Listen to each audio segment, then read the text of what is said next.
नमस्ते विद्यार्थी मित्रों, मैं आपका सप्तशी संकुल में हार्दिक स्वागत करती हूँ। आज की हमारी हिंदी के क्लास में क्लास 7वीं में हम गद्य विभाग 3 सच्चा हीरा पढ़ेंगे।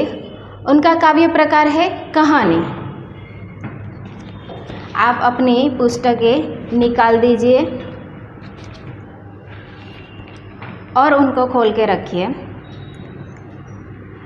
प्रस्तुत कहानी में व्यक्ति के ज्ञान के साथ साथ उनके कर्म और सभी को महत्व दिया गया है। अच्छा ज्ञान, अच्छी बातें, लेकिन वह आचरण में नहीं हो तो निर्थक है। इस बात को रोचक तरीके से प्रस्तुत किया गया है। आइए हम पद्य पढ़ते हैं। सूरज अस्त हो रहा था। पक्षियाँ चहचहाते हुए अपने अपने नीड की ओर जा रहे थे। नीड यानी घोंसले की ओर। पक्षी सूरज जब अस्त हो रहा था, आठवीं रह्यो हतो, तब पक्षी चहचहाते आवाज़ करते हुए अपने नीड की ओर यानी कि अपने घोंसले की ओर जा रहे थे। गांव की कुछ स्त्रियां पानी लेने के लिए घड़े लेकर कुएं की ओर चल पड़ी थी। पानी भरकर कुछ स्त्रियां तो अपने घर लौट आई थी, परंतु उनमें से 4 कुएं की पक्की जगह पर बैठकर आपस में इधर उधर की बातें करने लगी। जगत यानी कि कुएं का जो चबूतरा होता है, उन पर बैठकर बातें करने लगी। जब सूर्य अस्त हो रहा था, तब पक्षी चहचहाते हुए, आवाज़ करते हुए अपने घोंसले की ओर जा रहे थे और गांव की कुछ स्त्रियां पानी भरने के लिए घड़े लेकर कुएं की ओर जा रही थी। उनमें से कई स्त्रियां पानी भरकर वापस अपने घर पर पहुंच गई थी, लेकिन उनमें से 4 स्त्रियां वहाँ पर जगत पर बैठकर इधर उधर की बातें करने लगी थी। जगत यानी कि कुएं का जो चबूतरा होता है, उन पर बैठकर इधर उधर की बातें करने लगी थी। बातचीत करते करते बातों में बात अपने बेटे तक पहुंच गई। उनमें से एक की उम्र सबसे बड़ी थी। वह कहने लगी, भगवान सबको मेरे बेटे जैसा बेटा दे। मेरा बेटा लाखों में एक है। उसका कंठ मधुर है। वह बहुत अच्छा गाता है। उसके गीत को सुनकर कोयल और मैना भी चुप हो जाती है। लोग बड़े चाव से उसका गीत सुनते हैं। जब वह जगत पर बैठकर इधर उधर की बातचीत करते करते उन बातों में उन स्त्रियों की बात अपने अपने बेटे तो जा पहुंची और अपने बेटे के बारे में वह बात करने लगी। तब उनमें से एक स्त्री की उम्र सबसे बड़ी थी। वह स्त्री अपने बेटे के बारे में कहने लगी कि भगवान मेरे बेटे जैसा बेटा सबको दे, और वह मेरा बेटा लाखों में एक है। लाखों में एक है। उसका कंठ बहुत मधुर है। वह बहुत अच्छा गाता है। उनकी आवाज़ को सुनकर कोयल और मैना भी चुप हो जाती है और लोग बड़े चाव से यानी कि प्रबल इच्छा से उनका गाना सुनते हैं। उसकी बात सुनकर दूसरी स्त्री का मन हुआ कि वह भी अपने बेटे की प्रशंसा करे। उसने पहली स्त्री से कहा, मेरे बेटे की बराबरी कोई नहीं कर सकता। उनकी बात हो रही थी। उनमें से दूसरी स्त्री जो बात सुन रही थी, वह उनसे भी रहा नहीं गया और वह भी कहने लगी कि उनकी बात सुनकर दूसरी स्त्री है वह भी कहने लगी, उनकी बेटी की प्रशंसा करने लगी कि पहली स्त्री से कहा, वह स्त्री से कहने लगी कि मेरे बेटे की बराबरी भी कोई नहीं कर सकता। वह भी बहुत ही शक्तिशाली है और बहादुर है। वह बड़े बड़े बहादुरों को भी पछाड़ देता है। वह आधुनिक युग का भीम है। दूसरी स्त्री क्या कहने लगी कि मेरे बेटे सा शक्तिशाली कोई भी नहीं है, वो बहुत बहादुर है और आज के आधुनिक युग का वह भीम है, उनका मुकाबला कोई नहीं कर सकता। वो दूसरी स्त्री अपनी बेटे की प्रशंसा करने लगी। यह सुनकर तीसरी स्त्री, औरत भला कैसे चुप रह सकती? यह दोनों की बातें सुनकर तीसरी स्त्री, आखिर वह एक औरत ही है और वह सुनकर चुप भी कैसे रह सकती है, वह बोल उठी, मेरा बेटा साक्षात बृहस्पति का अवतार है। मेरा बेटा साक्षात बृहस्पति का अवतार है। बृहस्पति यानी देवों के गुरु, जो देवों के गुरु है उनका अवतार है। वह जो कुछ पढ़ता है एकदम से याद कर लेता है। ऐसा लगता है मानो उसके कंठ में सरस्वती का निवास हो। तीसरी स्त्री अपने बेटे की प्रशंसा करने लगी और कहने लगी कि मेरा बेटा साक्षात बृहस्पति का, देवताओं का अवतार है। वह जो कुछ भी पढ़ता है, लिखता है, वह एकदम से याद कर लेता है और वह उसके कंठ में यानी कि आवाज़ में, गले में मानो देवी सरस्वती का वास हो। तीनों औरतों की बात सुनकर चौथी स्त्री चुप बैठी थी।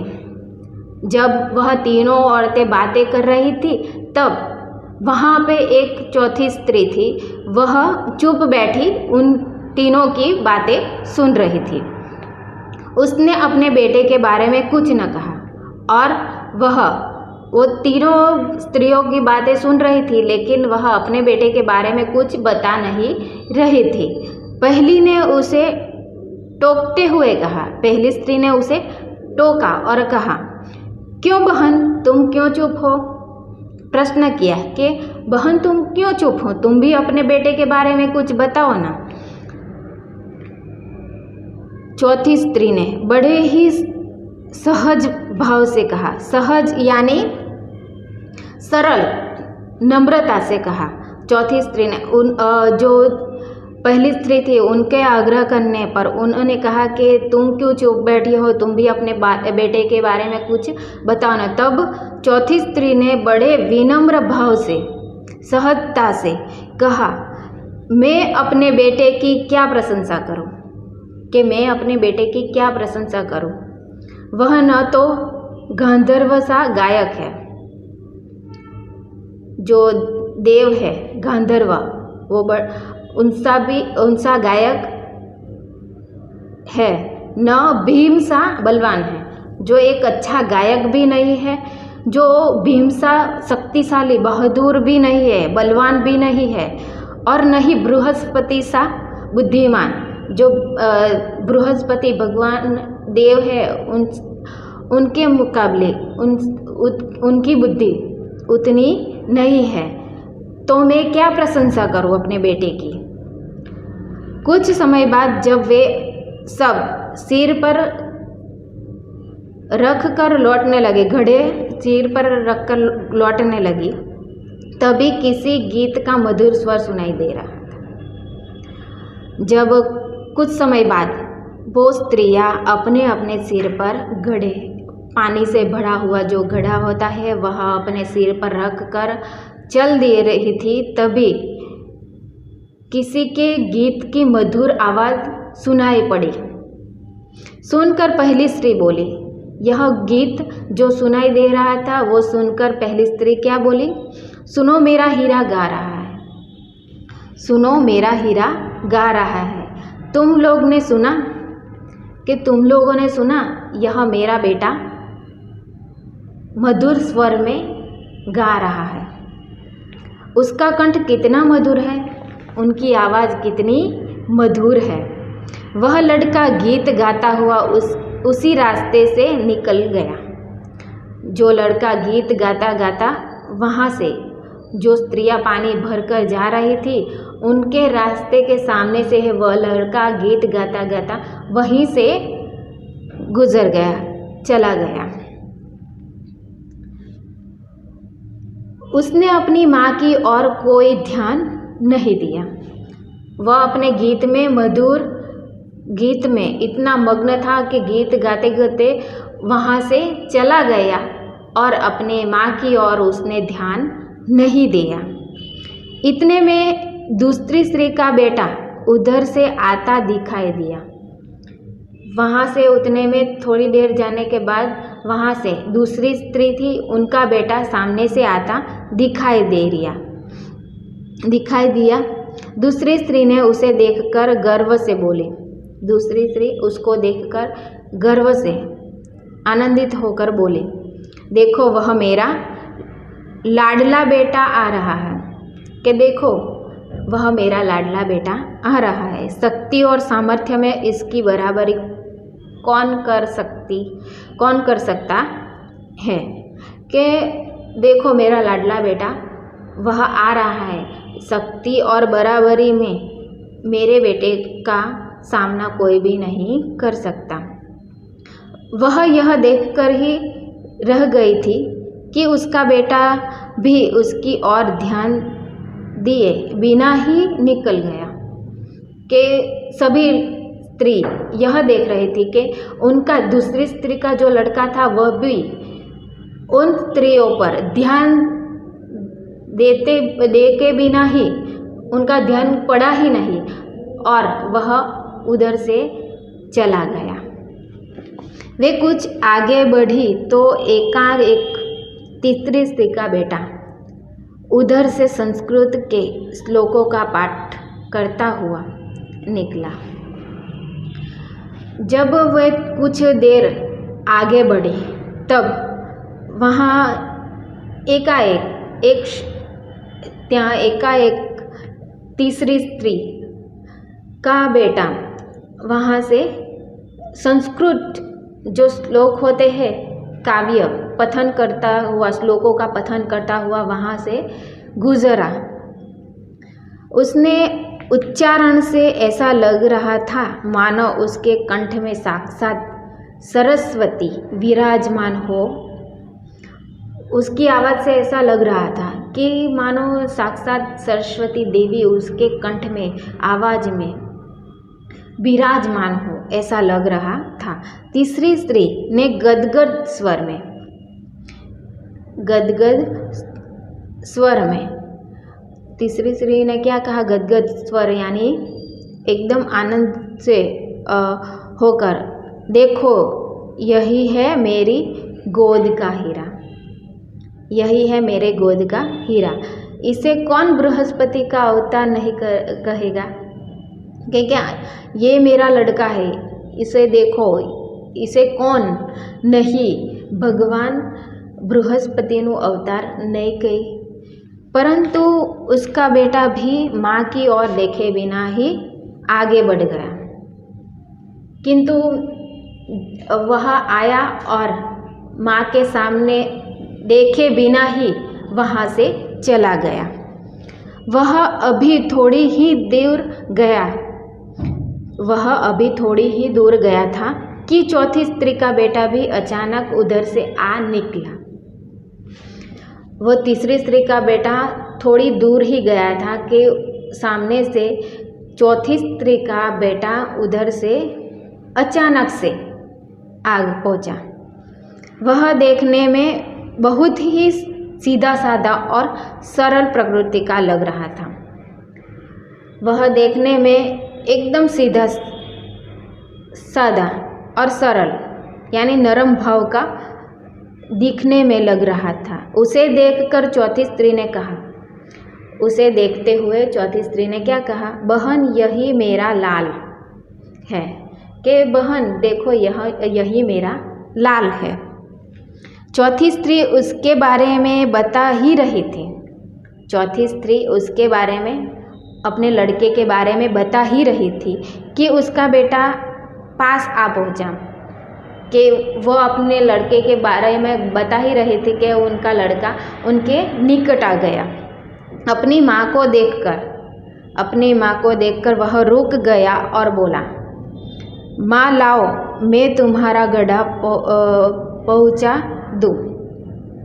और अपनी माँ के निकट पहुँचा और वह लड़का बोला कि लाओ माँ, जो तुम्हारे सिर पर घड़ा है वो मुझे दे दो, मैं ये घड़ा घर तक पहुँचा दूँ। मना करने पर भी उसने माँ के सिर से पानी से भरा घड़ा उतार कर अपने सिर पर रखा और घर की ओर चल पड़ा।